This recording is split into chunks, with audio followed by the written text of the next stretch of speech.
용어만 토크쇼 직설 시작합니다. 먼저 주식시장 상황부터 살펴보겠습니다. 장현재 아나운서 전해주십시오. 이 시각 시황입니다. 오늘은 주식시장은 살아있는 생물이다라는 말이 떠오르는 날입니다.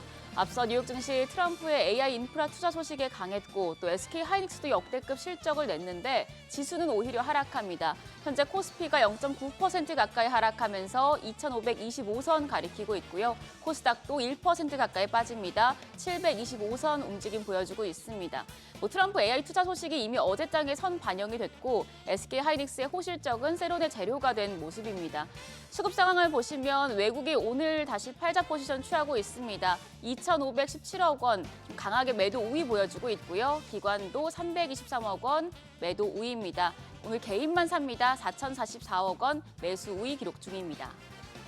코스닥 시장입니다. 코스닥 시장에서도 시장 흐름은 대동소이합니다. 외국인이 1,000억 원 가까이 팔자 포지션 취하고 있고요. 기관도 260억 원 매도 우위 보여줍니다. 개인만 홀로 1,325억 원 순매수하고 있습니다.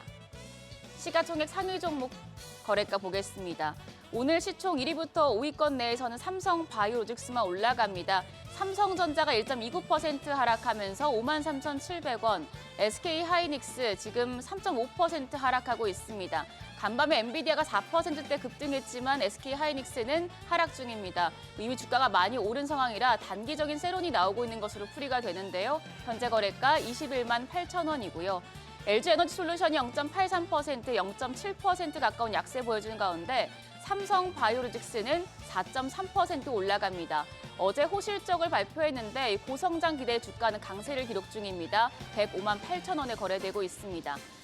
현대차 1% 가까이 빠집니다. 오늘 실적 발표가 예정이 돼 있는데요. 일단 주가는 20만 6천 원 보여주고 있습니다. 6위부터 10위도 함께 보시죠.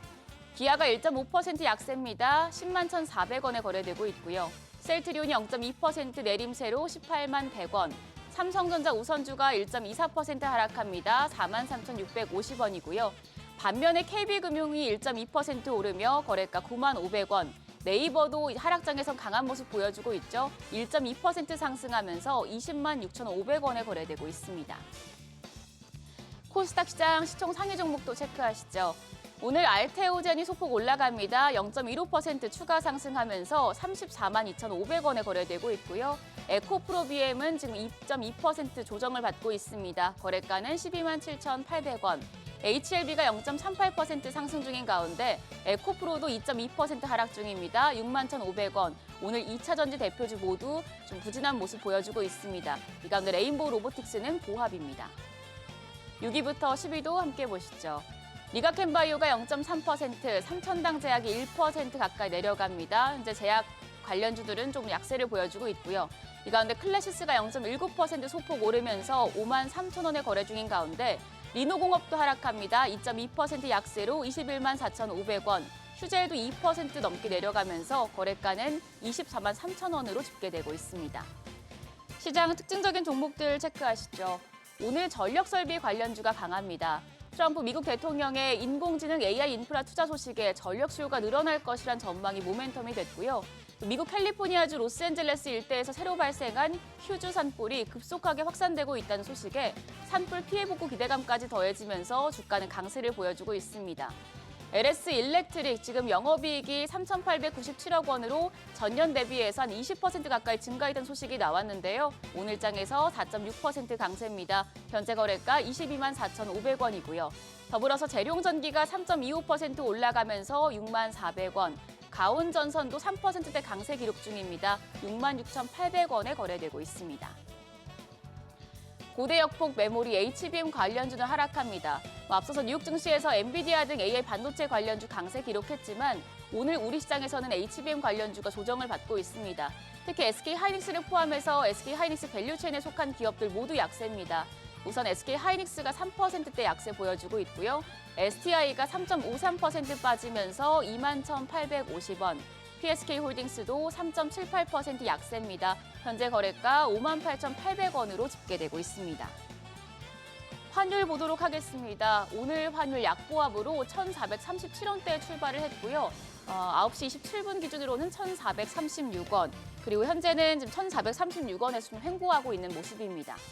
지수 다시 보겠습니다. 외국인이 강하게 팔면서 오늘 시장 낙폭 점점 커지는 분위기입니다. 코스피가 1% 가까이 하락하며 2,522선 가리키고 있는데요. 설 연휴를 앞두고 시장 상승세가 꺾인 분위기입니다. 반도체나 조선같이 트럼프 트레이드로 강했던 업종 중에서 선두주자였던 종목들이 조정을 받고 있는데요. 오늘 시장 차분히 지켜보시면서 신중하게 대응하셔야겠습니다. 지금까지 시장 상황 전해드렸습니다. 네, 계속해서 시장의 다양한 이슈들을 풀어보는 시장 따라잡기로 이어갑니다. 이정환 한양대 경제금융대학 교수 나오셨습니다. 안녕하십니까? 오늘은 시장이 좀 설 연휴를 앞두고 차익 실현 매물들이 좀 나오는 것 같아요. 조정을 좀 받긴 하지만 자 그래도 전반적인 연초 흐름은 나쁘지 않아요. 특히 트럼프 2기 행정부가 출범한 이후에 걱정도 참 많이 했었는데 생각했던 것보단 큰 우려를 할 사항은 아직까지는 보이지 않는다. 여기에 따라 증시도 좀 괜찮은 반응을 보이고 있는 것 같고요. 일단 관세 이슈가 우리의 뭐 본격화되지는 않았다. 물론 이제 트럼프 행정부가 들어서면서 캐나다랑 멕시코에 관세를 매길 거고 중국에도 관세 10%를 붙이겠다는 이야기는 하고 있지만 그 이외의 국가들에 대해서 아직 보편 관세에 대해서 좀 이야기를 하지 않는 측면이 긍정적으로 작용하는 부분이 있다라고 보시면 될 것 같고요.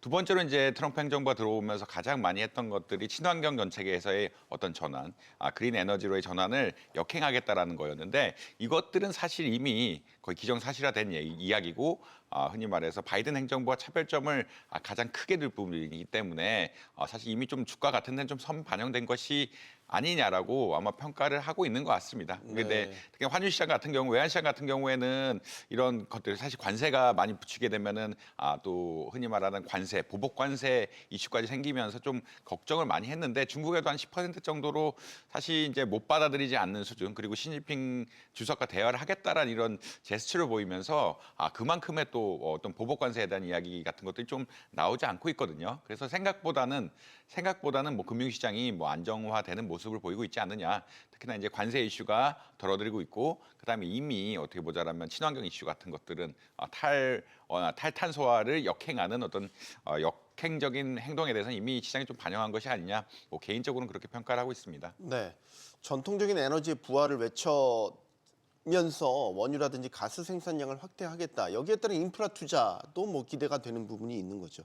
그러니까 정의되는 부분이 있으면 뭐 반이 되는 부분이 있는 거고 이런 식의 이제 반응들이 나오고 있는데 우리가 관세를 가장 우려했지만 보편 관세에 대한 구체적인 계획이 없었다. 그렇다고 해서 이게 끝난 거냐? 끝난 이슈는 아니죠. 일단 미뤄둔 거지 언젠가는 어떤 식으로든 보편 관세에 대한 구체적인 실행 방안이 나올 것 같은데 나온다면 어느 정도 수위로 나올 거라고 보시는지요? 지금 뭐 미국 뭐 외신 기사들을 이게 좀 읽어보면은 이게 관세란 것을 외교적 자산으로 사용하지 않을까라는 의견들이 좀 나오고 있다. 협상 카드 말씀하시는 겁니까? 협상 카드인데 이제 우리나라 뭐 주둔비 이슈도 있고요. 중국과의 관계를 설정하는 이슈, 뭐 북한과의 이슈 이런 또 환율 조작국이면 환율 조작국 지정 같은 이슈들이 여러 개가 있는데 사실 관세를 딱 올려버리면 이제 그 다음에는 그 카드는 쓸 수가 없는 카드거든요. 쓸 수 없기 때문에 이런 여러 가지 조합을 컨비네이션 해가지고 조합을 가지고 이제 다 여러 나라들을 상대하는 것이 아닐까 하는 그런 의견들이 형성되어 있는 것 같다라고 보시면 될 것 같고요. 결국 우리나라 입장에서는 사실 보다 더 정교하게 시나리오를 짜야 되는 이런 상황인 것 같기도 하다라고는 일단 보시면 될 것 같습니다. 결국은 보편 관세란 것은 굉장히 상징적인 이미지는 좋은데 어떻게 보자라면 보편 관세를 외교적 자산으로 활용할 때 더 폭이 넓다고 생각하는 것 같고요. 그다음에 이제 보편 관세를 함부로 부과하다가는 사실은 미국의 인플레이션 압력도 있기 때문에 네. 미국의 국내적인 요인 그리고 이제 외교적 자산으로서의 역할 이런 것들을 공통적으로 고려해봤을 때 이제 국가별로 차근차근 이렇게 지정을 하지 않을까라고 뭐 예측은 하고 있고 그것을 지리하게 협상 카드로 쓸 가능성이 높지 않느냐라는 의견들도 많은 것 같다라고는 말씀드릴 수 있을 것 같습니다. 연장선상에서 무역 협정에 대한 재검토도 이루어졌죠. 검토를 지시하라고 한다면 우리도 이제 미국과는 자유무역 협정 FTA를 맺고 있기 때문에 이런 부분들은 이제 수출에 장기적으로 보면 타격을 줄 것이다. 그러면 어떤 부분이 좀 더 우려가 될까? 대표적으로 자동차 같은 업종들이 꼽히고 있단 말이죠. 어떻게 보십니까? 뭐 이제 아무래도 자동차가 최근 수출이 좋다 보니까 그러니까 특히 대미 수출에 있어서 중요한 부분을 차지하고 있다 보니까 자동차 부분에 대한 우려가 많다라고 보시면 될 것 같고요. 네. 사실 이제 관세가 올라가게 되면 직격탄을 맞을 만한 부분들이 현대차 그러니까 특히나 미국 역시 자동차 공급망들이 안에 많기 때문에 미국 자동차하고 경쟁을 해야 되는 이런 상황들이고 아무래도 현대차가 좀 밀릴 수 있지 않느냐라는 우려가 있다. 뭐 기아차도 마찬가지고요. 그다음에 2차 전지주 같은 것들도 계속 좀 문제가 되는 이런 상황들이고 이거는 사실 뭐 자동차에 대한 이슈가 분명히 있고요. 우리나라 자동차가 수출이 안 되게 되면은 뭐 우리나라 2차 전지 수출이 안 되는 이런 이슈가 하나 있고 그다음에 그 트럼프 행정부가 강력하게 밝히듯이 뭐 파리 협약을 탈퇴하면서 아주 강력하게 메시지 주듯이 친환경 에너지에 대한 어떤 그린 전환에 대한 이런 내용들이 빠지면서 2차 전지에 대한 수요가 좀 줄어들게 되는 이런 양상이 되면서 수출이 좀 어려워진 것이 아니냐라고 좀 평가를 할 수도 있을 것 같습니다. 그래서 사실 이제 뭐 데이터 같은 것들 보면은 뭐 이제 여러 연구소에서 관세가 얼마나 효과가 있을 것이냐 이런 얘기들이 나오고 있는데 한 보편 관세 뭐 10%에 뭐 중국에 몇 프로 부과, 60% 부과하고 이러면 한 9%대, 뭐 미국, 캐나다, 멕시코, 캐나다 25%죠. 중국 60%, 뭐 기타 20%까지 하면은 한 13%대, 한 9%에서 한 14% 범위 내에서 죄송합니다. 다양한 시나리오에 따라서 지금 수출 감소 효과들이 예측이 되고 있다라고 아마 이해하시면 될 것 같습니다. 지금 그 하이닉스가 실적 발표했는데 4분기 뭐 역대 최대 실적이었단 말이죠. 역시 그 고부가 가치 제품인 HBM 같은 것들을 잘 팔았기 때문에 나온 호실적인데 작년에 우리 수출이 좋았던 건 사실 반도체가 다 견인한 것이고 최근에 미국에서는 스타게이트 프로젝트도 발표가 됐어요. 그러면은 올해는 어떨 것이냐? 계속해서 수출 효자 상품으로 반도체가 자리매김할 것이냐? 어떻게 보십니까? 뭐 사실 스타게이트 프로젝트가 시작된다는 얘기는 인프라를 만들겠다는 이야기고요. 네. 인프라는 데이터 센터 인프라이기 때문에 HBM 같은 고대역 메모리 반도체, 그리고 메모리 반도체에 대한 수요도 늘어날 수밖에 없다라고 아마 이해를 하시면 될 것 같습니다. 결국 죄송합니다. 그리고 결국 AI 전환이란 것은 반도체를 쌀로 쓰면서 하는 이런 방법이고요. 지금 네. AI에 700조를 투자하겠다는 그런 이야기를 하고 있거든요. 네. 700조가 결국은 우리나라 수출에도 긍정적인 영향을 미칠 것 같다라고는 아마 이해하시는 게 낫지 않나. 결국은 SK 하이닉스가 특히 혜택을 많이 받을 거라고 생각을 하고 있는데 미국의 이제 반도체 부분에 있어서 AI 전환을 강력하게 하겠다라는 이야기. 그리고 칩스 죄송합니다. 천천히 말씀하셔도 됩니다. 괜찮습니다. 물좀 마셔야 될 것 요즘 같아요. 감기들 많이 걸리셔서 오시면 장기침도 많이 하시고 우리 시청자들께서도 죄송합니다. 이해해 주실 겁니다. 천천히 말씀하십시오. 그러니까 특히나 이제 칩스법에 대해서는 아마 취소하지 않을 거라는 의견들이 많거든요. 칩스는 결국 반도체에 대해서 보조금을 주는 법안들인데 물론 조건들이 더 따라붙을 가능성이 있지만 취소는 하지 않을 것 같다라는 의견들이 많으면서 네. 반도체는 그래도 수출이라든지 생산이라든지 좀 나쁘지 않지 않을까라는 기대감들이 많이 형성이 되어 있다라고 보시면 될 것 같습니다. 근데 물론 지금 인플레이션 감축법을 뒤집듯이 칩스법도 뒤집을 가능성이 있긴 하지만 네. AI 산업 자체의 어떤 성장 그리고 아까 말씀드린 것처럼 칩스법, 그러니까 반도체법에 대한 어떤 보조금에 대한 기대감은 여전히 남아 있는 것 같다라고는 말씀드릴 수 있을 것 같습니다. 네. 트럼프가 집권을 하게 되면 달러의 움직임은 어떻게 될까? 많은 예상들이 나왔지만 지금 결과적으로 보면 트럼프 행정부가 집권하고 나서 정식 출범하고 나서 원달러 환율이 떨어져요. 채권 금리도 좀 떨어지고, 그러니까 고점 찍었다가 직전까지 고점을 찍었다가 실제 지금 안정이 되고 있는 양상이거든요. 또 언제 오를지 모르겠지만 전반적인 흐름은 어디로 갈 것인가? 약달러를 더 선호한다라는 분석도 있는 것 같고요. 일단 뭐 트럼프 행정부 자체는 그 수입을 막기 위해서, 그러니까 약달러가 된다라는 이야기는 달러가 강하지 않다는 이야기고, 달러가 강하지 않다는 이야기는 어떤 거냐면 수입 물가가 좀 올라간다는 이야기거든요. 네. 올라간다는 이야기는 미국 입장에서요. 수입 물가 올라간다는 이야기는 수입품의 경쟁력이 좀 떨어지는 이런 현상이 있을 수 있기 때문에 트럼프 행정부는 기본적으로 약달러를 추구한다라고 보시면 될 것 같습니다. 자국 내 산업을 육성하고 그 수입 물가를 올리는 것이 특히나 이제 국내 근로자, 그러니까 미국 내 근로자들에게 좋은 방안이기 때문에 그런 방향이라고 보시면 될 것 같고요. 근데 이제 원달러 환율 같은 것들을 보면은 이제 소비자 물가 지수에 지금 굉장히 민감하게 반응을 하고 있다라고는 일단 말씀드릴 수 있을 것 같습니다. 지금 트럼프 행정부가 들어오면서 이제 환율이 조금 안정돼 가는 거는 불확실성, 그러니까 트럼프 행정부가 들어오면서 불확실성을 더 키울 거라고 생각을 했는데 그렇게 가지는 않고 우리가 예상했던 시나리오대로 가고 있다라는 그런 기대감들이 좀 형성되어 있다라고 보시면 될 것 같고요. 네. 그럼에도 불구하고 지금 사실 미국 국채 금리 같은 것들이 좀 안정된 것은 물가 지수가 기대에 맞았기 때문이거든요. 그게 기대에 맞았으면서 이제 흔히 말하는 물가 좀 내려갈 것 같고 기준금리도 또 내려갈 거 이에 맞춰 내려갈 것 같다라는 이런 기대감들이 형성이 되면서 사실은 어떻게 보자라면 환율도 안정되고 이 전반적으로 국채 금리 내려간 이런 현상들이 벌어지고 있는데 결국 이제 오히려 이제 정책도 중요하지만 데이터가 조금 더 중요한 시점. 그러니까 정책이 중요하다는 얘기는 불확실성을 얼마나 키우는 정책들이 나오냐 이런 것도 중요하겠고, 이제 그보다 더 중요하다고 이야기하는 것은 우리나라 환율에서는 아무래도 미국의 소비자 물가 지수라든지 이런 것들이 잘 반영이 되면서 미국의 기준금리가 떨어진 시나리오가 그대로 잘 신현이 되는지 안 되는지를 지켜보는 것이 중요한 것 같다라고 말씀드릴 수 있을 것 같습니다. 사실 달러의 움직임은 일본의 그 금리와도 상관관계가 상당히 높습니다. 일본 중앙은행이 지금 이제 내일이죠. 기준금리 결정을 앞두고 있는데 어떻게 보십니까? 달러 엔도 계속해서 엔화 약세 흐름이 갈 것인가 아니면은 금리를 높이면서 다른 양상이 전개될 것인가? 사실 이제 어제 보면은 엔화는 좀 강해졌다라고 나오고 있고 물론 원화도 좀 강해진 상황이지만 네. 그 엔화가 강해졌다는 이야기는 기준금리 인상에 대한 기대감이 좀 반영되고 있다라고 생각을 하고 있는 것 같고요.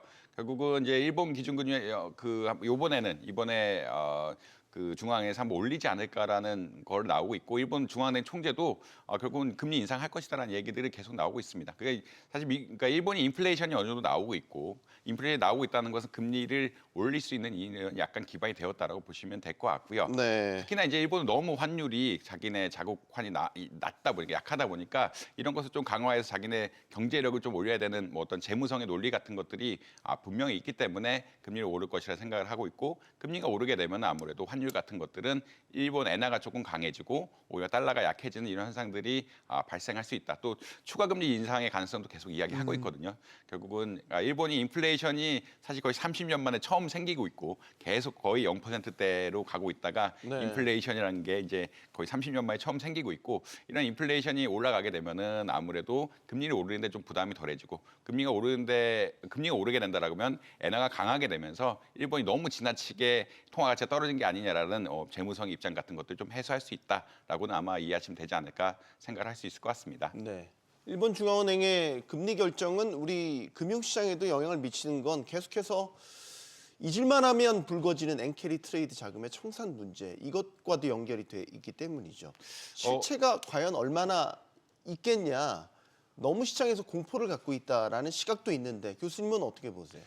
뭐 지난 사실 이제 8월 달에 있을 경우보다는 좀 상황상 낫지 않느냐라는 의견들이 있는 것 같다라고 말씀드릴 수 있을 것 같습니다. 결국 NK 트레이드란 거는 일본의 저금리를 빌려가지고 다른 나라에 투자하는 이런 전략이라고 이야기할 수 있는데 이게 금리가 올라가게 되면은 저금리로 빌리는 메리트가 사라지게 되겠죠. 메리트가 사라진다는 얘기는 엔화로 빌리는 포지션 같은 것들을 점차 청산해야 되는 이런 양상들이 생길 수밖에 없다라는 이야기 드릴 수 있을 것 같고요. 네. 그러니까 지난해 이제 8월에 일본 금리 인상할 때 이제 코스피가 폭락한.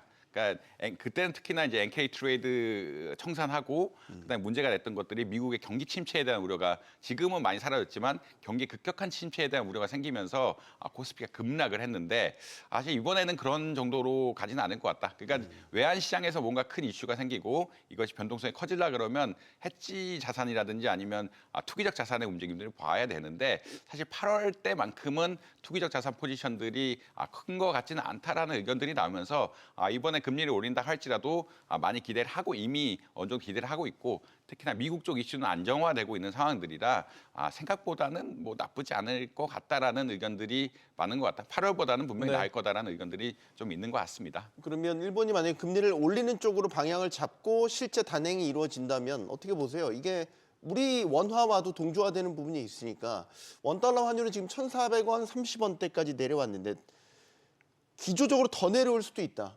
1,300원대로도 다시 되돌아갈 수 있다고 보세요? 1,300원대로 뭐 내려갈 가능성은 늘 있고요. 늘 있는데 이제 1,300원이란 게 앞이냐 뒤냐, 뭐 1,320원대냐, 뭐 90원대냐, 뭐 이런 얘기. 1,300원 후반대라고 봐요. 현실적으로. 현실적으로 네. 후반대는 뭐 늘 내려갈 수는 있는 상황이다. 왜냐하면 지난해 10월쯤에 1,320원까지 갔다 오긴 했거든요. 근데 이제 그럼에도 불구하고 이제 관세 같은 것들이 올리겠다라는 의견들이 나오게 되면은 네. 아무래도 미국의 인플레이션 압력 같은 것들이 자극이 되면서 또 달러가 강해질 수밖에 없는 상황이 될 수밖에 없고요. 그다음에 뭐 특히나 금리 지표 같은 것들이 잘 안 나온다라고 하면은 원달러 역시, 그러니까 미국의 인플레이션 지표 같은 것들이 잘 안 나온다고 하면은 원달러 환율 역시 크게 영향을 받을 수밖에 없는 상황들이기 때문에 뭐 좀 지켜봐야 되는 것들이 아니냐.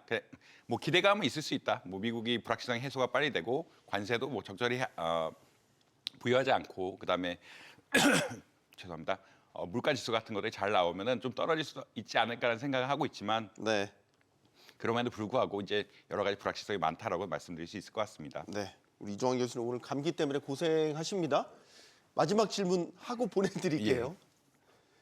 연말에 이제 미연준 FOMC도 예정돼 있어서 이제 정부가 바뀌고 처음 열린 FOMC라서 관심도 있고 금리 방향에 대한 특히 금리 인하에 대한 기대감이 좀 후퇴된 상태에서 열리는 FOMC여서 연준의 결정에 관심이 갑니다. 어떻게 전망하십니까?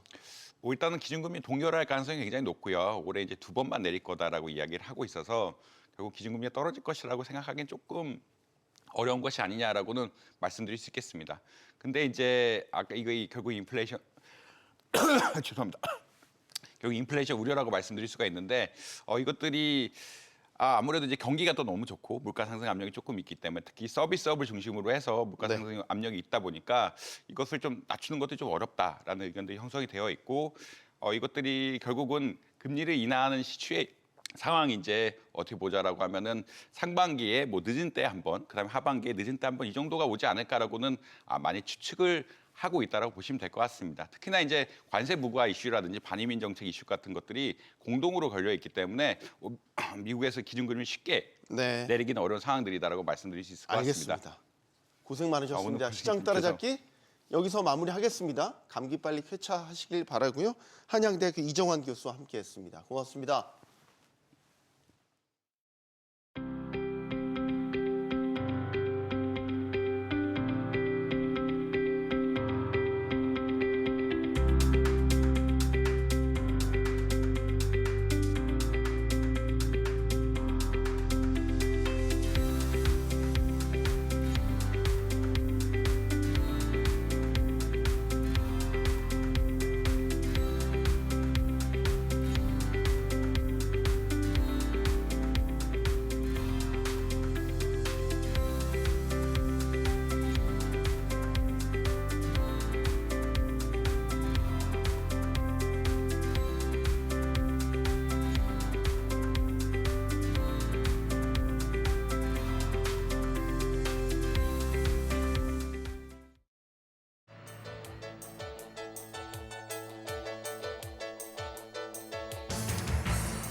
비상계엄 청구서가 속속 날아오고 있습니다. 지난해 말 누구도 예상 못했던 비상계엄 선포가 있었던 4분기 우리 경제 결국 충격을 받은 것으로 나타났습니다. 0.1% 성장하는데 그쳤습니다.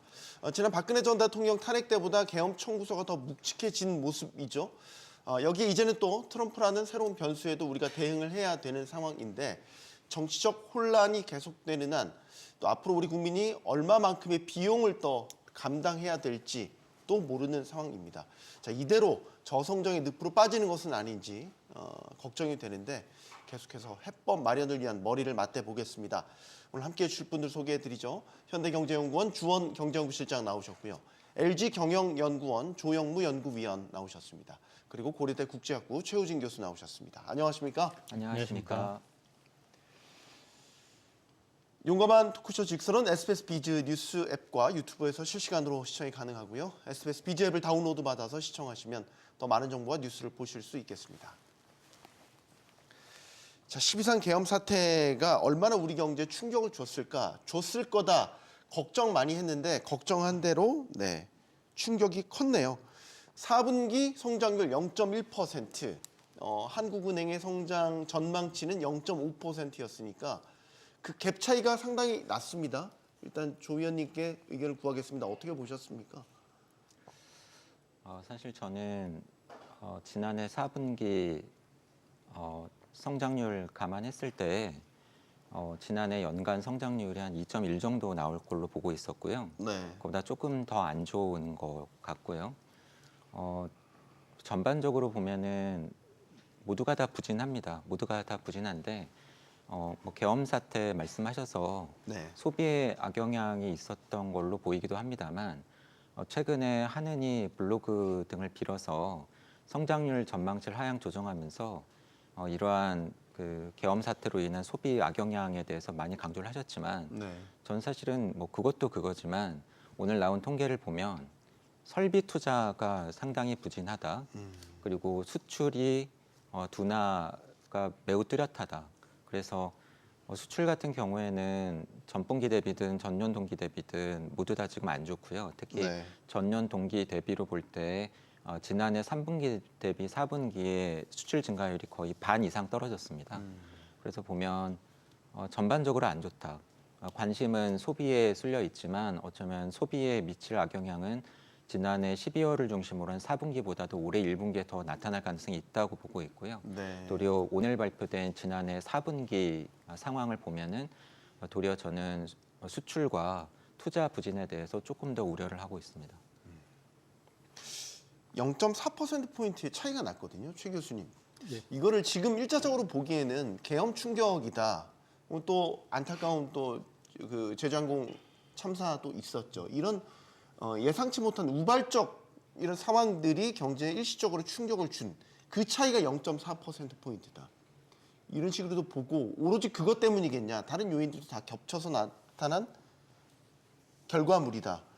어떻게 보시는지 최 교수님은. 예, 일단은 이 0.1% 전기 대비 0.1%라는 수치가 오롯이 다 그 12월에 있었던 사회적 혼란 때문만은 아닌 것으로 생각됩니다. 네. 그러니까 이미 11월에 전산업 생산이 마이너스로 돌아섰고 그리고 12월에도 이제 경기 하강의 초입에 들어선다고 예상하는 사람들이 있었거든요. 네. 그렇기 때문에 뭐 11월, 12월이 지나가면서 특히 이제 12월 초가 지나가면서 이 4분기 0.5%가 쉽지 않을 거다라고 생각한 사람들이 이미 꽤 있었을 것이라고 생각을 합니다. 네. 네, 그럼에도 불구하고 이제 계엄, 이 사회적 소요 같은 부분들이 그 굉장히 큰 충격으로 다가왔던 것은 맞는 것 같습니다. 그러니까 12월 초 대비해서 이제 중반하고 그 12월 하순에 보면은 뭐 가장 빠르게 확인할 수 있는 신용카드 지표 같은 것들이 거의 뭐 3분의 1, 이 33%가 하락을 했고 네. 여러 가지 뭐 그 수입 승용차라든가 여러 가지 지표들이 굉장히 충격적인 숫자들을 기록을 했기 때문에 저 개인적으로는 이게 정말로 이제 얼마 전에 한은 총재께서 0.2%가 될 수 있다라고 얘기했을 때 약간 과장하시는 거일 수도 있을까라는 생각도 했었는데 네. 나온 사태를 보면은 뭐 예를 들어서 계엄이 뭐 2주만 빨랐어도 정말로 4분기 마이너스를 볼 수도 있었을 거구나라는 생각도 듭니다. 2주만 빨랐다면 11월이었겠네요. 그죠? 11월 말에 만약에 이제 계엄이 있었었으면 네, 더 뭐 큰 가정이긴 충격이 좀 합니다만. 길게 가면서 4분기가 더 확 예. 빠졌을 수도 있겠구나.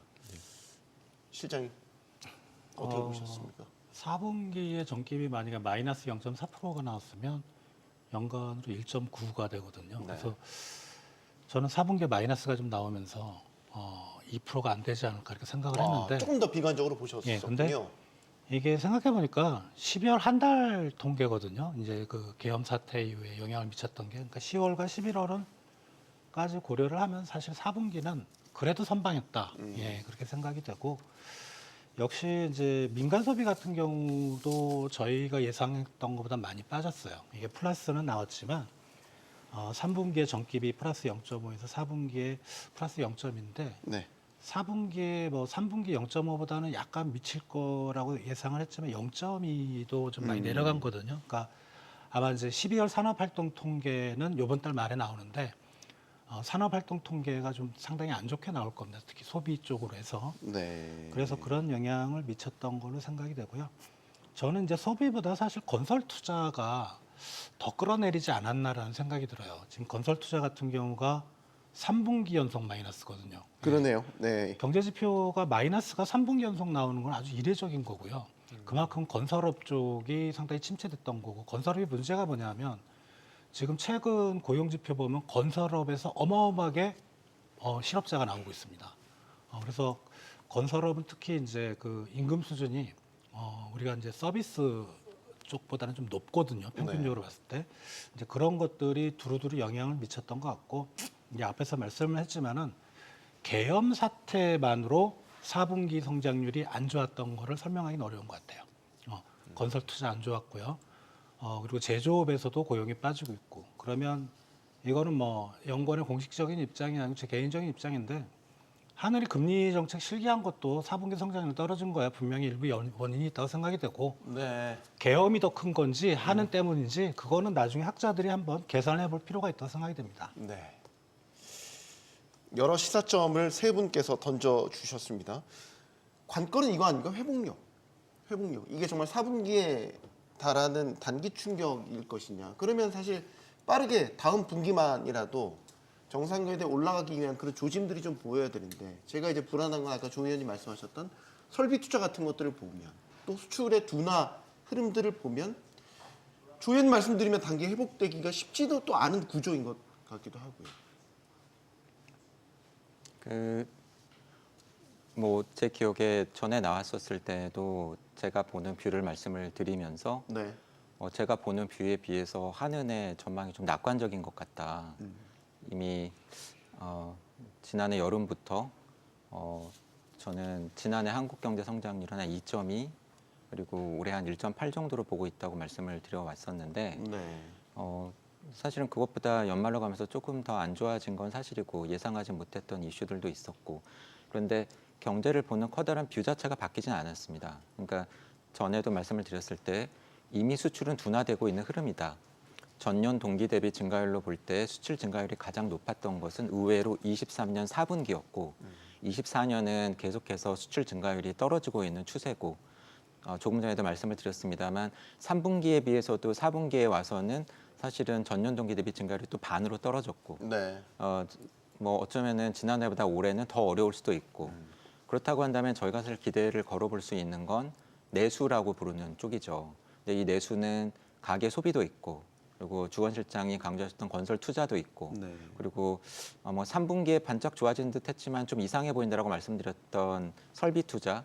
그래서 조금 전에도 설비 투자를 강조를 했던 건데, 설비 투자가 역시 4분기에 안 좋게 확인이 되고 있고, 그렇다고 한다면은 내수 부분이 어느 만큼 이렇게 좀 수출 둔화를 메이크업 해주면서 경제 성장세 하락세를 완화시켜주거나 성장률을 끌어올려줄 수 있느냐 하는 부분인데, 사실 그게 쉽지가 않고, 특히 이러한 정치적인 불안, 혼란이라던가 또는 당초 예상보다도 좀 신중해지고 있는 미국과 한국의 금리 인하 기조라던가, 트럼프 당선 이후에 다시 높아지고 있는 트럼플레이션에 대한 우려라던가, 그것이 결국은 내수에 부담을 주었었던 일종의 불확실성, 뭐 미국의 관세도 불확실성이고 국내 정치 요인도 불확실성이고, 그리고 물가에 대한 부담, 그리고 고금리 상황의 빠르고 쉬운 회소가 아니라 뭐 이게 좀 길어지는 거 아니야, 이런 부분으로 작용하고 있기 때문에 네. 결국은 수출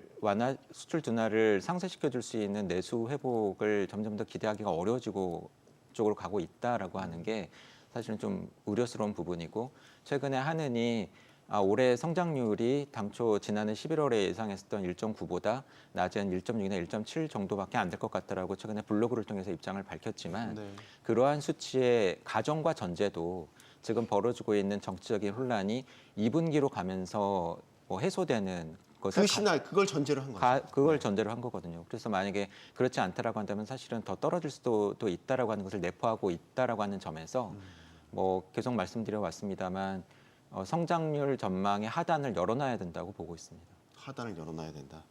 이게 설비 투자 지금 말씀 계속 하셔서 추세를 보니까 추세를 읽기가 힘드네요.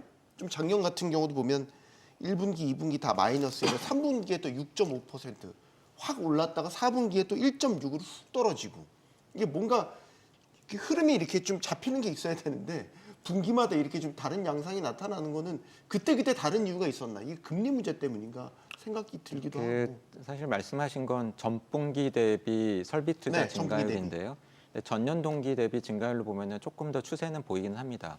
제가 보고 있는 추세는 전반적으로 지난해 부진했는데 사실은 전 출연 때에도 말씀을 드렸던 것 같은데 3분기 때 설비 투자가 좀 높아졌어요. 네. 그래서 제가 이게 다른 지표들하고 좀 안 맞는 것 같다. 그래서 기억납니다. 한은에서도 자료에서 언급을 했지만 항공기 수익과 같은 일시적인 요인들이 운송 장비 투자로 잡혀서 그런 영향이 나타났을 부분 같은 것들을 언급했던 게 사실은 그것 때문이었고요. 하지만 여러 가지 요인으로 볼 때 기업들이 설비 투자를 늘리기 어려운 환경인데 우려스럽다라고 말씀을 드렸는데 역시나 4분기 GDP 통계가 나오면서 설비 투자가 회복세는 아니다라고 하는 것이 확인이 된 것 같습니다. 네.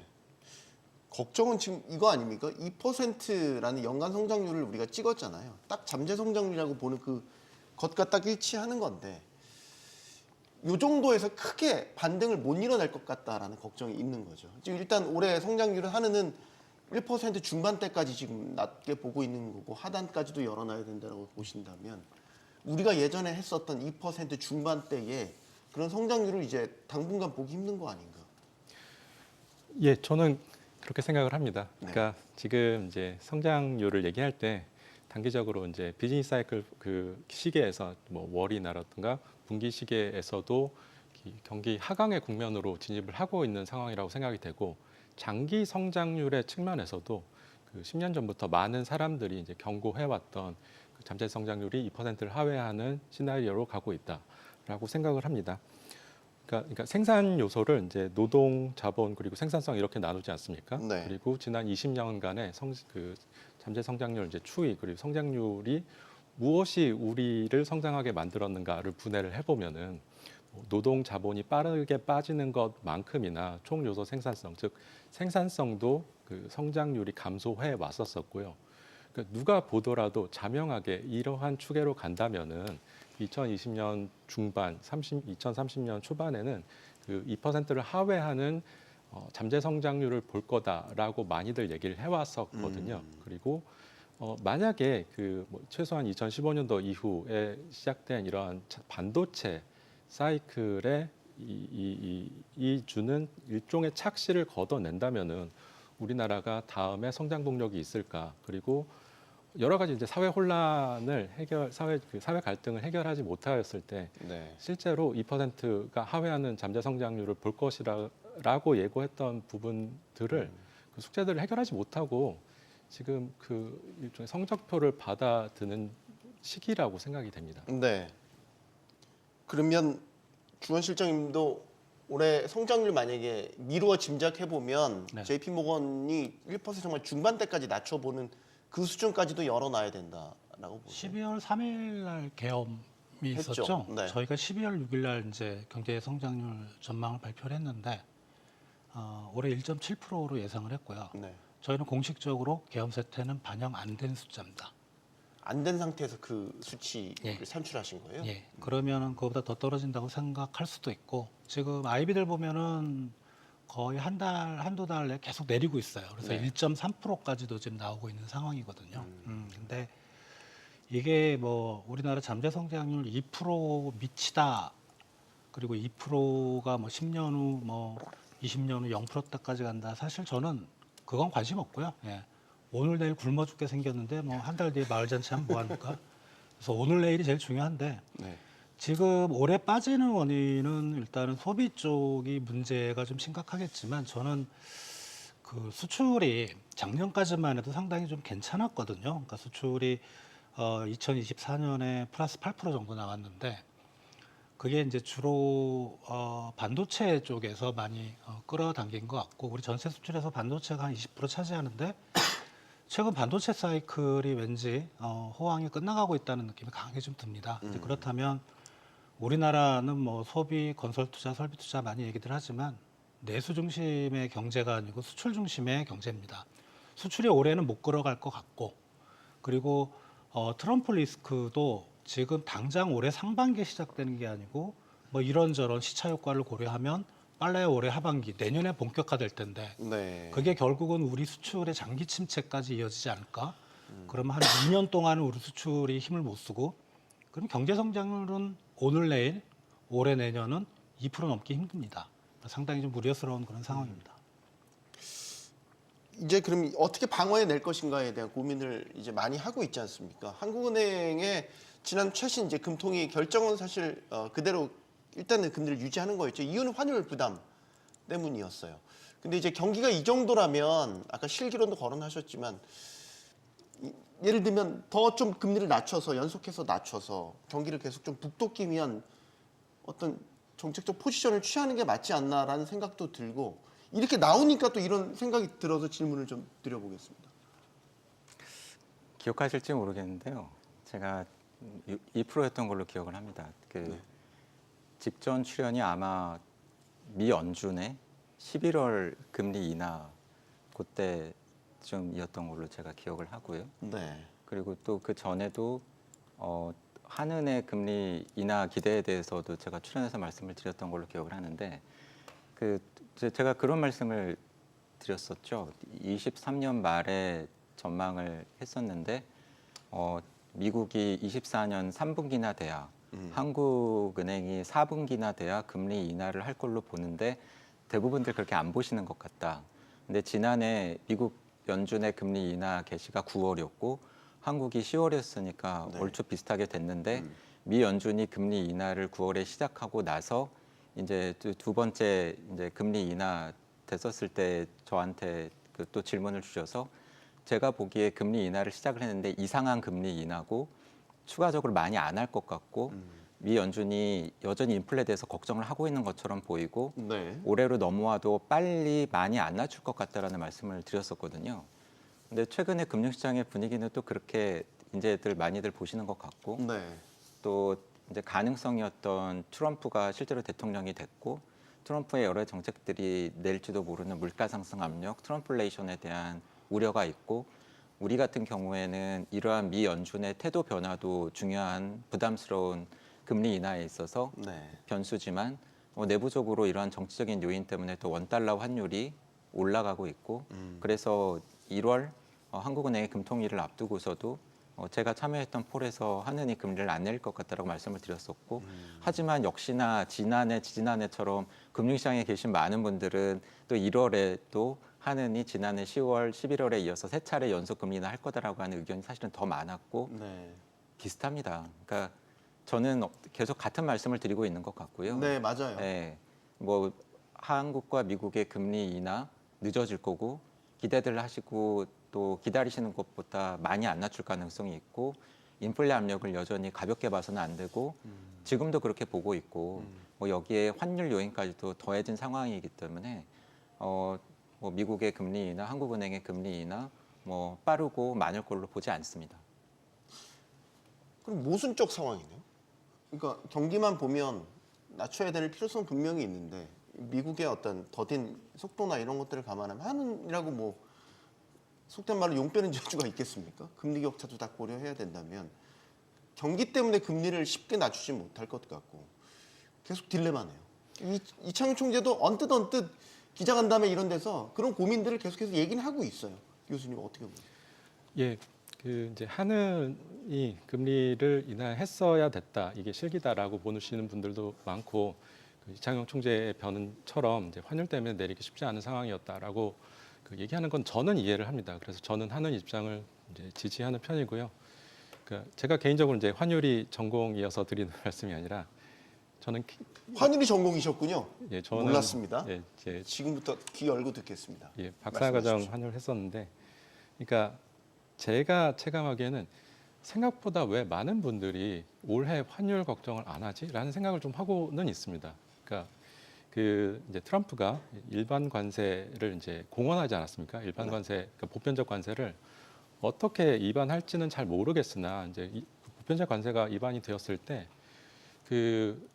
예를 들어서 10% 관세가 입안이 된다고 했을 때 환율이 8%가 절하해서 그 효과를 상쇄할 수 있는 것 아니야?라는 굉장히 오래된 직관이 왜 사람들이 그 고민을 하는지 안 하는지 잘 모르겠습니다.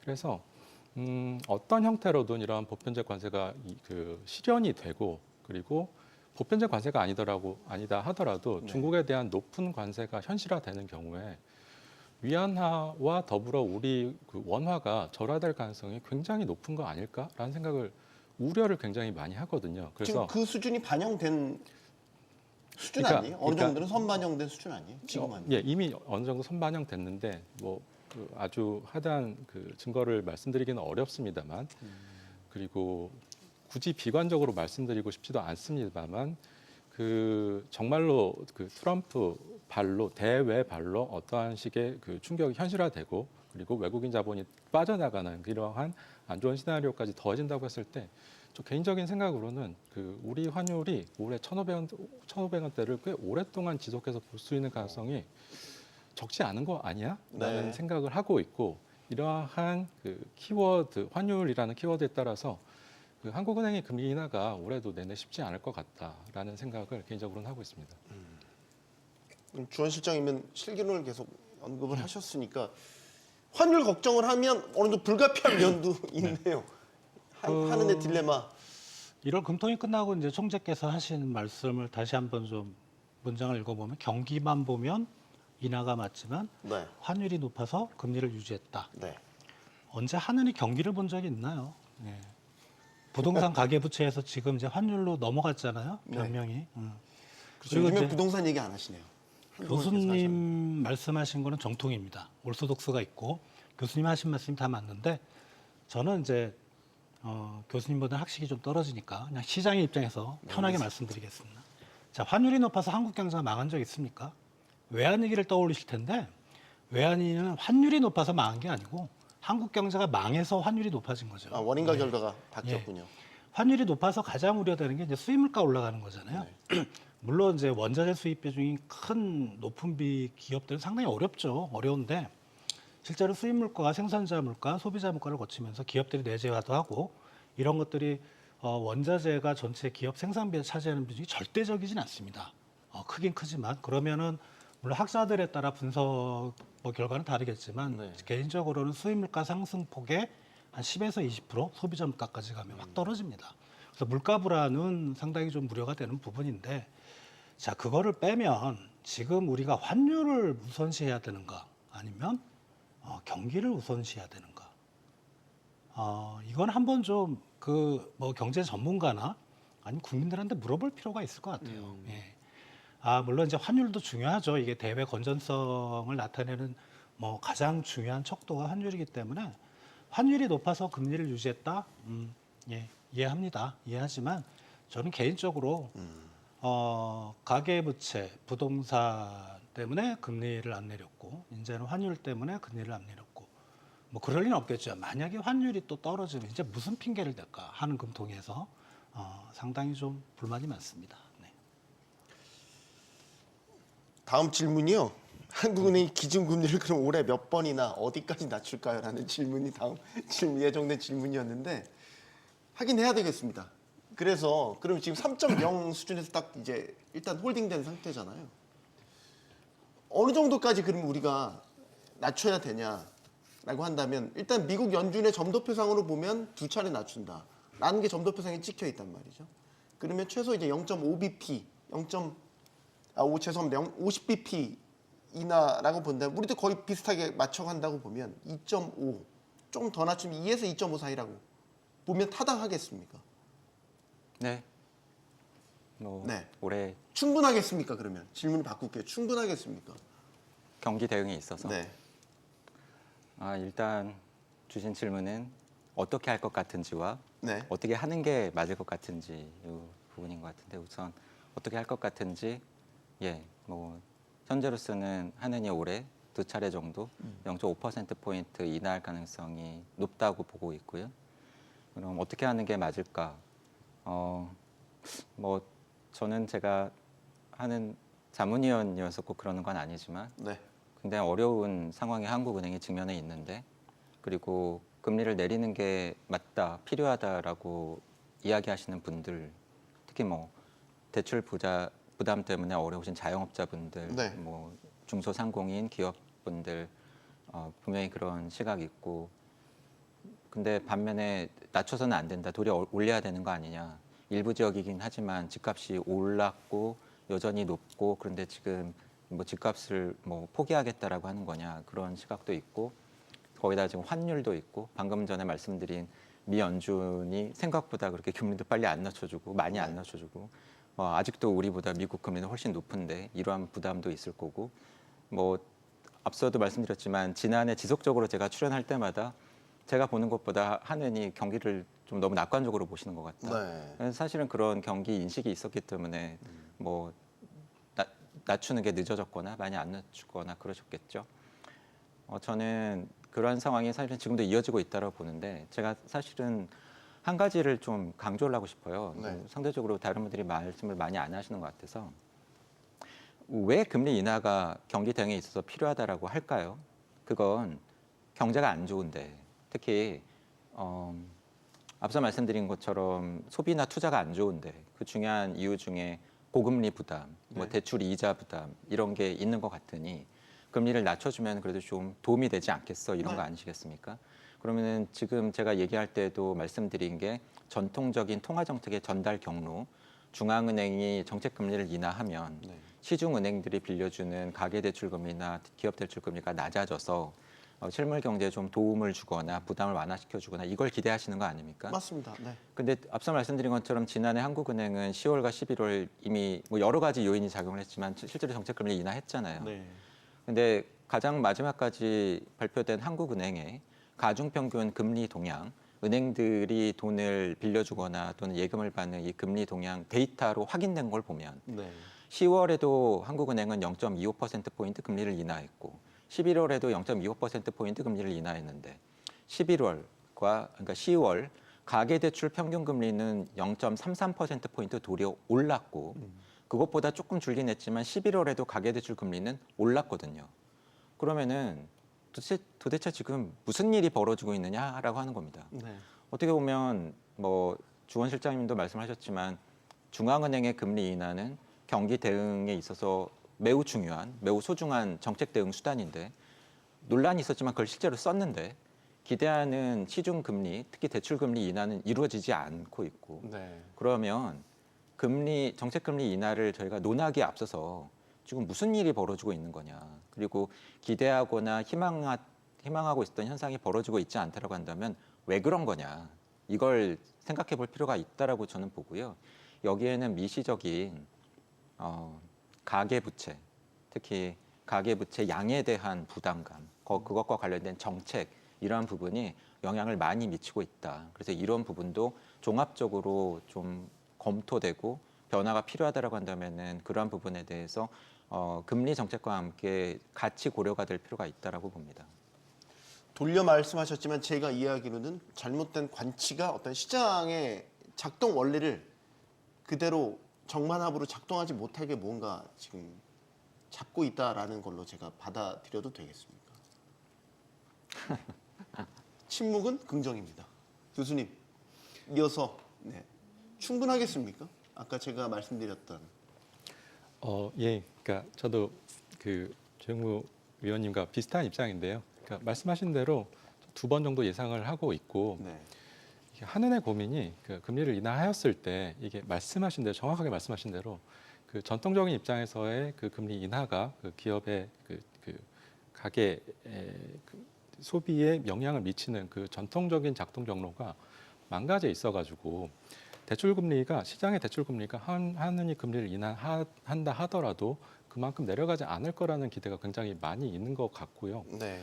그리고 저는 정말 요즘에 놀라운 것들이 10년 전, 12년 전과 비교했을 때 가장 놀라운 것들은 외환 위기에 일종의 트라우마가 지난 20년간 한국 경제를 뭐 지배했다 해도 과언이 아니라고 생각을 하거든요.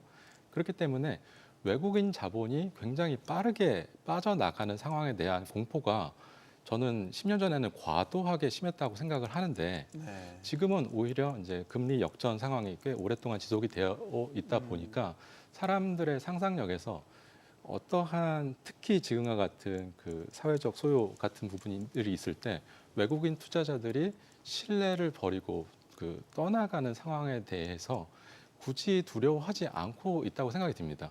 그렇게 돼서 그러한 부분들에 대한 염려를 하느니 조금 더 하고 있다고 보고 있고요. 그렇기 때문에 뭐 두 번 이제 한은의 금리 인하로 돌아와서 미국 FOMC에서 한 2번 정도 인하한다고 했을 때 저도 2번 정도 인하하는 것이 자연스럽다고 보이고 그 시장 참여자들 사이에서 3번까지도 가능해야 되는 것 아니냐라는 견해에 대해서는 아까도 말씀드렸다시피 반대하는 편입니다. 일단 주원 실장님 계속해서 듣겠습니다. 어, 그러니까 뭐 충분하냐라는 질문에 제가 네. 이제 질문의 의도가 좀 담겨 있긴 한데. 예상은 2번이고 네. 이유는 간단합니다. 연준이 2번 내리니까. 만약에 연준이 예상을 깨고 1번 내린다? 그러면 우리도 1번. 연준이 동결한다? 우리도 동결. 예, 그게 예상이고요. 얼마나 내렸으면 좋겠냐? 저는 다다익선입니다. 네, 지금 한국 경제 망하는 상황에서 지금 뭐 재정도 지금 여러 가지 좀 정치적인 공백 때문에 풀기가 좀 어렵잖아요. 뭐 집행률을 높이긴 하지만 그러면 이제 한쪽에서라도 한국 경제를 좀 지탱을 해줘야죠. 저는 다다익선입니다. 가능하면 마이너스 금리도 저는 생각하고 있습니다. 마이너스 금리까지요? 거기까지는 안 갈 거고 네, 다다익선이 상상이 쉽진 않지만 일본처럼 마이너스 금리까지를 써야 될 정도로 상당히 냉랭해진 경기를 우리가 봐야 된다. 한국 경제 상당히 좀 위험합니다. 제가 보기에는 네. 올해하고 내년에 예, 그렇습니다. 경기 부진에 대한 우려가 이렇게 큽니다. 이와 관련해서 최상목 대통령 권한대행이 예산 집행과 관련해서 예산 집행이 우선이란 입장에서 추경 편성을 국회와 논의할 수 있는 쪽으로 방향을 조금 튼 이런 입장을 나타냈습니다. 최 대행의 목소리 듣고 계속해서 토론 이어가겠습니다. 국민의 소중한 세금을 가장 효과적으로 써야 한다는 재정의 기본 원칙하에 국회와 정부가 함께 논의해 나갈 수 있을 것입니다. 자, 재정에 대한 부분으로 넘어가겠습니다. 이제 금리를 통한 이제 경기의 방어가 있고요. 재정을 통한 또 경기 방어가 있죠. 금리와 재정이 조화롭게 또 조화를 이루어야 그 효과도 크다라는 시각도 있는데 일단 정부는 추경에 대해서는 계속해서 부정적이었다가 조금씩 뭔가 바뀌는 선회하는 쪽으로 요즘에 변화 조짐이 보이고 있습니다. 어떻게 보십니까? 경제가 어려울 때 특히 민간 부분, 가계 소비라든가 기업의 투자라든가 또는 수출이라든가 이러한 부분이 부진할 때 경기가 부진하면 좀 누가 도와주면 좋겠는데라고 하는 생각을 하는 건 당연합니다. 네. 그런데 이런 상황에서 외환 시장에서 환율이 시장에 의해서 결정되는 상황, 한마디로 이 외환 환율 정책을 쓸 수 없는 그러한 상황에서 놓고 보면은 사실은 크게는 두 가지밖에 남지가 않죠. 조금 전까지 저희가 논의한 중앙은행의 금리 인하와 같은 통화 완화. 네. 근데 뭐 조금 전에도 말씀들 주셨습니다만 현실적으로 가능성으로 놓고 보면은 과감하고 큰 폭의 빠른 금리 인하가 쉽지 않은 상황. 그렇다고 한다면 사실 지난해와 반대인데 지난해까지만 하더라도 정부는 확장적인 재정 지출 또는 추경에 대해서 상당히 조심스럽거나 또는 거부감을 표시를 해왔는데 네. 그러면서 동시에 이런 때는 한국은행이 금리를 낮춰줘야 되는 거 아니야라고 어떻게 보면은 공을 중앙은행에 토스를 하는 분위기였는데 사실은 지금 놓고 보면은 한은은 환율도 부담이고 미 연준도 부담이고 그렇다 보니까 그럼 지금은 정부 재정 지출이야라고 하는 쪽으로 좀 어떻게 보면은 이게 역전된 것 같고요. 네. 실제로 지금 같은 상황이라고 한다면 제가 보기에도 정부 재정 지출이 매우 중요합니다. 그런데 최근에 이 논의를 보면 정부 재정 지출을 늘리는 데에는 어느 정도 공감대가 있는 것 같은데 네. 올해 일단 편성되어 있는 지난해 국회 동의를 얻어서 통과가 된 정부 예산안을 재정 조기 집행이나 신속 집행으로 먼저 쓰고 네. 그러고 나서 뭐 좀 부족할 것 같으면 추경을 나중에 하자라는 주장도 있고 뭘 그렇게 기다리냐, 그냥 일찍 하자라고 하는 쪽도 있고. 그러니까 사실은 연간 전체적으로 보면은 뭐 어떻게 하든 뭐 규모가 사실은 중요할 수 있는데 네. 그러한 부분에서 좀 의견이 나눠지고 있는 것 같습니다. 네. 제가 강조하고 싶은 건 규모도 중요하고요. 하지만 어떻게 쓰는가가 더 중요할 수도 있습니다. 그런 면에서 이걸 어떻게 쓸 것인가라고 하는 부분에 대한 고민이 반드시 필요하고 뭐 굉장히 원론적입니다만 단기적으로 그냥 일시적으로 또는 그 해의 경제 성장률을 높이는 것도 중요하지만 네. 단순히 거기서 끝나는 것이 아니라 왜 이렇게 요즘에 한국을 보는 우려 섞인 시각이 높아지고 있느냐. 국제 금융시장에서도 그러냐. 그리고 주원 실장님께서도 아까 저런 말씀을 주시느냐. 그것은 결국 뭐 단기적으로 어떤 이슈 이런 게 아니라 한국 경제가 이게 전 같은가? 중국과 대비해서 수출 경쟁력이 유지가 되나? 미국의 무역 전쟁을 잘 견뎌낼 수 있나? 체력이 되나? 매크로 상황이 전과 다른 거 아니야? 이런 부분에 대한 우려가 사실은 저는 더 중요하고 바닥에 깔려 있다고 봅니다. 네. 그러면은 앞서도 금리 인하가 굉장히 소중한 정책 대응 수단이라고 말씀을 드렸는데 정부 재정 지출도 마찬가지죠. 더군다나 이건 국민의 세금이 바탕 아닙니까? 네. 세금으로 충당이 안 되면 빌려야죠. 빌리는 건 다음 세대에 대한 부담을 넘기는 거 아닙니까? 매우 소중한 수단이죠. 그러면 이 수단을 어떻게 쓸 것인가? 단순히 올해의 성장률, 내년의 성장률이 아니라 우리 경제의 구조를 바꾸거나 또는 경쟁력을 강화하거나 산업 체질을 개선하거나 그런 쪽에 어떻게 쓸 것인가가 매우 중요하다는 말씀을 드리고 싶습니다. 최유진 교수님은 추경 필요성에 대해서는 어떻게 생각하세요? 지금 예산 조기 집행에 대한 걸 우선적으로 하겠지만 추경엔 부정적이었다가 이제는 조금 추경 쪽에도 긍정적인 신호로 바뀌어 가고 있거든요. 예.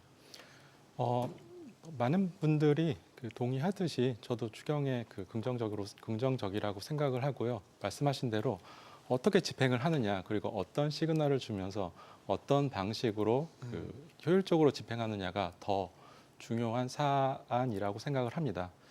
이제 기재부 입장에서는 사실은 기재부 공무원들이 실제로 추가 경정 예산을 작성하고 하는 공무원 입장에서는 굉장히 부담스러운 일이고 이제 직업적으로 좀 하기 싫어하는 부분이 있다고 생각이 되는데요. 네.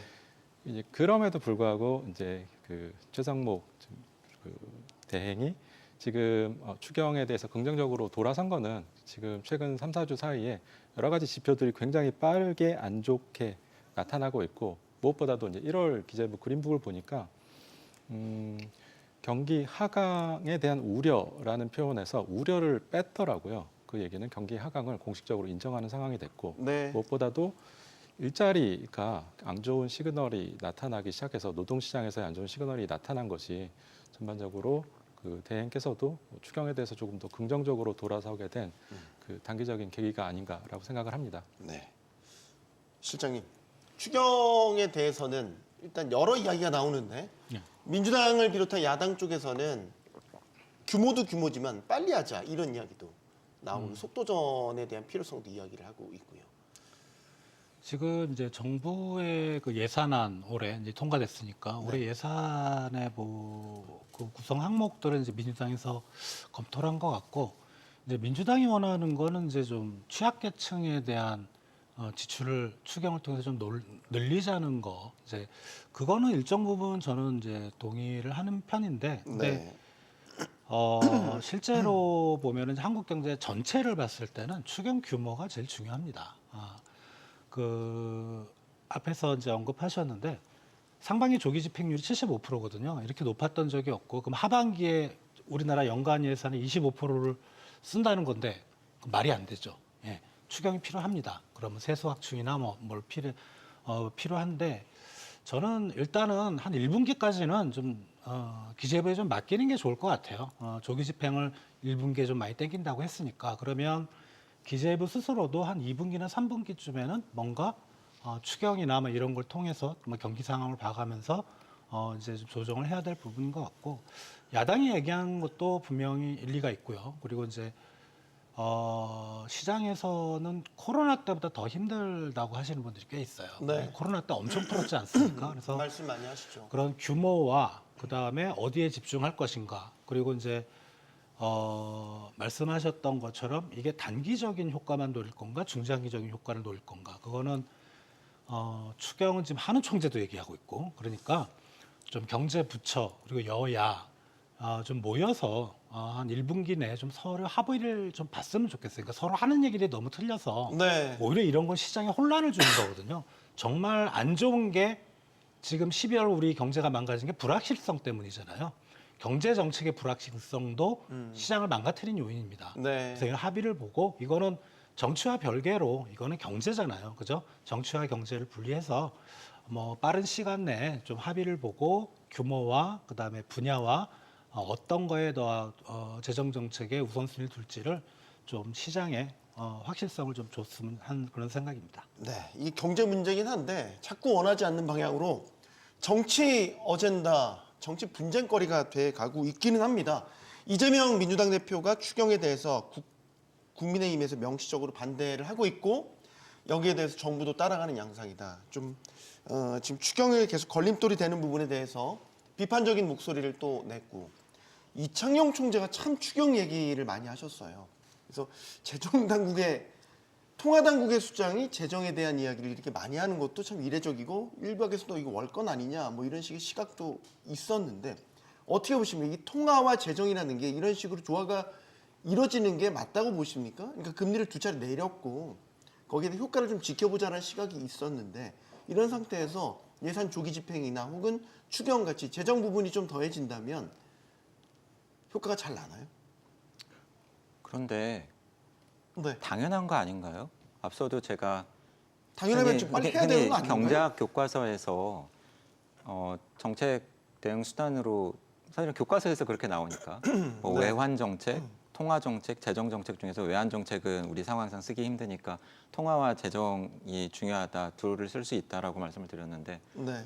뭐 만약에 조금 전에 말씀하신 거라고 한다면 지난해 가을쯤에 정치권이나 또는 정부 쪽에서도 한은의 금리 인하가 필요하다라고 말씀하시지 않았습니까? 네. 뭐 그렇게 따지면 그건 월권 아닌가요? 근데 중앙은행이 지금 통화 정책도 중요하지만 정부의 재정 정책 중요하다라고 얘기하는 건 이건 또 월권이 되나요?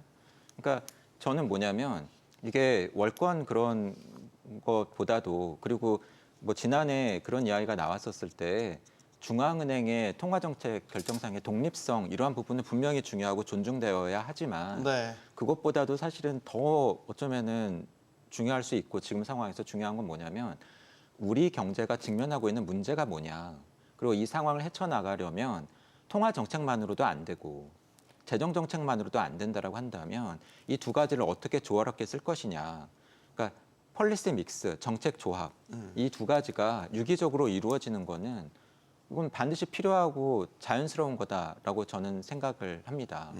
그리고 그런 면에서 본다라고 한다면 뭐 주원 실장님께서도 말씀을 주셨습니다만 뭐 F4 회의라고 하는 이름도 있었고 뭐 그 전에도 이런 여러 지금도 협의체가 합니다. 있지 않았습니까? 네. 그러니까 그런 걸 통해서 우리가 어떻게 할 것인가. 근데 앞선 출연에서도 제가 말씀을 드렸습니다만 사실 지난해까지는 제가 그걸 걱정을 했잖아요. 제대로 된 처방이 나오려면 제대로 된 진단이 있어야 되는데 네. 뭐 정부든 하느니든 제가 보는 것보다도 경기 진단 상황 인식이 좀 낙관적으로 보인다. 그렇다 보니 정작 필요한 정책적인 대응이 제때 안 나오거나 강도가 약할까 봐 그게 걱정이 된다. 그래서 뭐 그게 뭐 가장 걱정스러운 부분이다라고 지난해까지 말씀을 드렸습니다만 오늘 네. 뭐 많은 분들께서도 말씀을 주시지만 이제 거기에 대한 논란은 좀 이제 정리가 돼가는 느낌이고 네. 그렇다고 한다면 이제 진단이 내려졌으니 어떤 처방을 내릴 것인가를 놓고 저희가 고민하는 건 당연하다. 그리고 네. 약도 뭐 한 가지가 아니라 여러 가지 실제로 의사분들도 그렇게 섞어서 쓰시지 않습니까? 네. 뭐 그건 필요하다고 봅니다. 추경 이야기를 좀 더 해보겠습니다. 추경에 대한 각자의 생각들이 좀 다른데 좀 과감하게 이야기하는 김동연 경기도지사는 추경 규모를 확 늘리자. 지금 얘기되는 추경 규모는 한 15조에서 20조 정도인데 한 50조로 늘리고 이 50조 안에 단기적인 처방, 중장기적인 투자에 대한 부분을 다 넣어서 한꺼번에 추경하자 이런 이야기도 나오고 있고요. 뭐 민주당 쪽에서 계속해서 뭐 예를 들면 전국민 지원금이라든지 지역 화폐라든지 이런 거에 대해서도 계속해서 열어놓고 있는 상황입니다. 그러니까 추경을 하면 하더라도 어떤 식으로 할 거냐에 대한 의견을 좀 듣겠습니다. 예,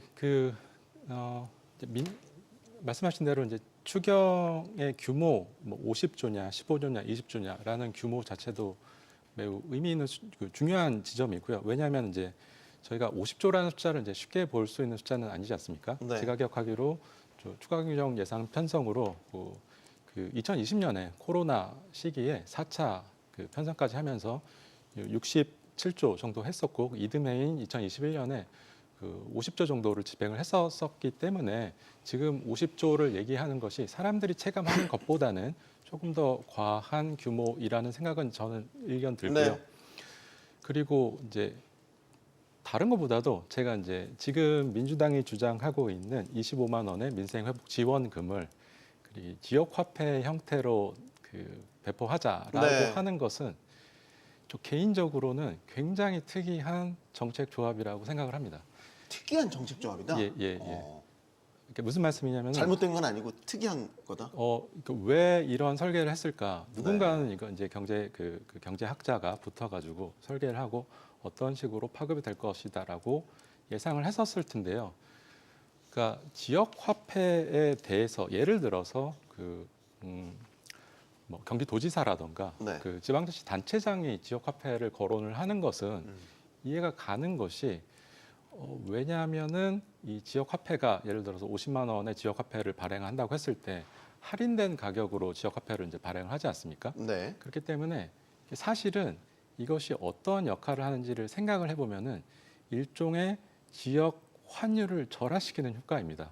그러니까 지역 상품을 구매한다고 했을 때 조금 더 할인된 가격으로 살 수 있는 것이고 할인율을 말씀하시는 예. 거군요. 예. 그래서 지방자치 단체장 입장에서는 이것이 마치 그 지방의 재정 정책뿐만 아니라 일종의 아주 단순한 형태의 통화 정책 혹은 환율 정책으로서의 수단을 더 가질 수 있는 상황이기 때문에 이러한 지역 화폐를 지지를 하는 것은 이해가 가는데요. 이제 지금 민주당 입장에서 전국 단위의 정책 실험을 했을 때 이것을 지역 화폐의 형태로 나타난다고 하는 것은 전국 단위의 통화 정책과 재정 정책이 있는데 이것을 왜 결합했지라는 의구심이 있고요. 다른 하나는 이제 보편 지원금으로 지원을 하지 않습니까? 네. 이제 보편 지원금이라고 했을 때 25만 원이라고 했을 때 보편성의 가장 큰 특징은 내가 이 내는 세금으로 이 지원금이 나갈 텐데 본인이 스스로 25만 원보다 더 많은 세금을 내는 사람인지 즉 이 정책의 수혜자인지 아니면 시혜자인지가 구분이 잘 안 가는 정책이지 않습니까? 이러한 일종의 전략적 모호성을 갖고 있는 정책이라고 생각이 되는데 이러한 정책을 지역화폐와 결합을 한다면 그 효과성이 그러니까 쉽게 말씀드리면 이겁니다. 제가 만약에 25만 원 세금을 내고 그것을 지역화폐 25만 원으로 받아들이면은 네.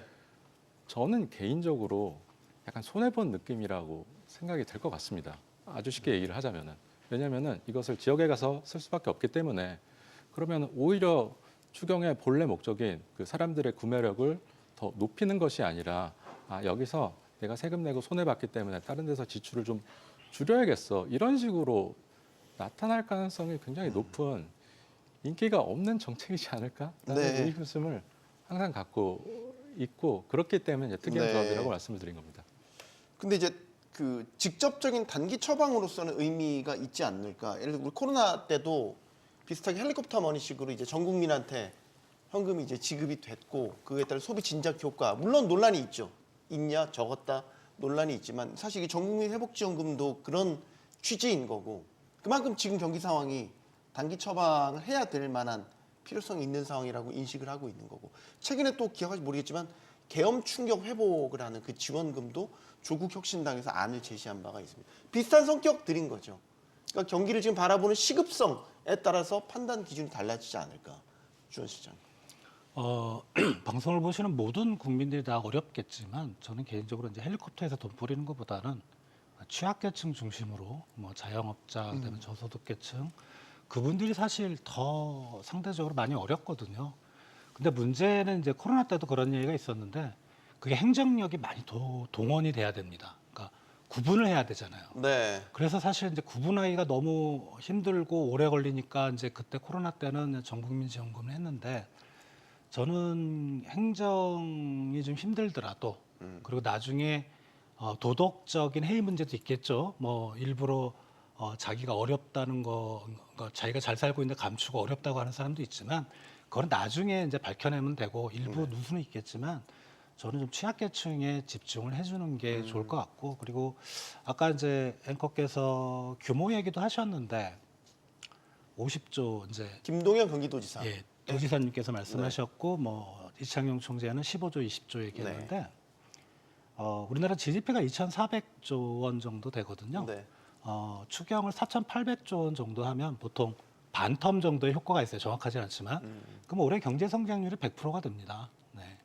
많이 하면 할수록 좋죠. 근데 뭐가 문제냐면 물가도 있지만 지금과 같이 경기가 나쁠 때는 추경으로 늘리는 규모는 거의 국채를 발행해야 됩니다. 네. 국채가 발행한다는 건 하느니 아무리 금리를 떨어뜨려도 시중 금리는 올라간다는 얘기거든요. 네. 예.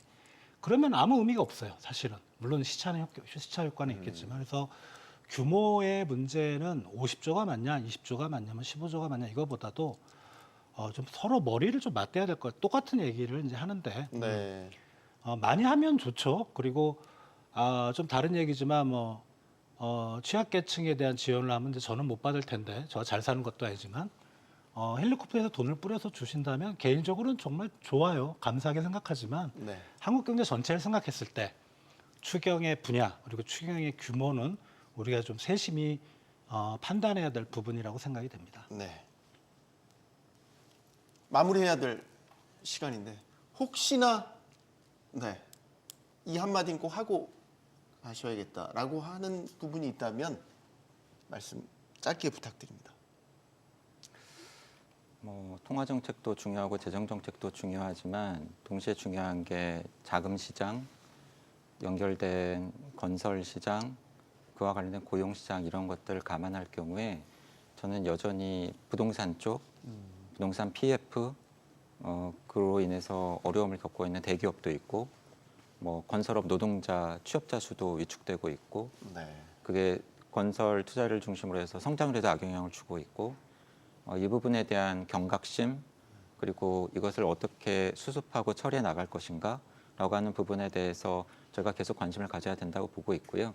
지난해 5월에 금감원에서 어떤 조치도 나왔습니다만 사실은 아직까지도 제대로 된 옥석 가리기는 여전히 이루어지고 있지 않다. 그런 면에서 근본적으로 바뀐 건 없다라고 보고 있습니다.